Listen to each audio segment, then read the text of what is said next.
We are going to be talking about position words. So one of the ways that we're working on that in class is we're using a picture of an igloo because we're talking about wintertime and penguins and bears and a little penguin. But you don't need these. You can use a pen and a cup. You can use anything around the house. You can use um, a block and a piece of paper. It's just all about them learning and understanding position words. But what we're using in the classroom is an igloo and the penguin.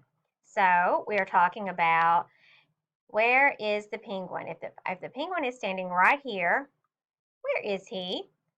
And he is in front of the igloo.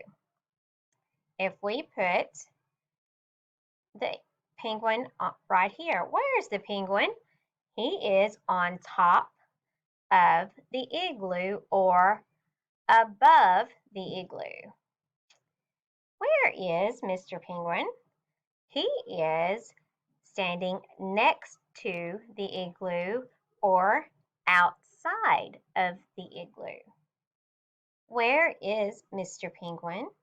Mr. Penguin is under the igloo or the bottom of the igloo. Where is Mr. Penguin now?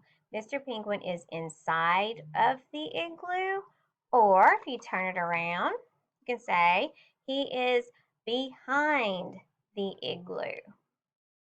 So, same principle if you have a pen maybe in a block. The pen is on top of the block. The pen is next to the block, under the block,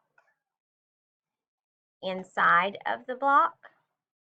Just use anything around the house really that you find easy to use with these positional words to help them understand um, those things and how the differences between up, down, below, above, next to, beside, inside, outside. I appreciate all your help. Thanks for everything you do. Have a great week.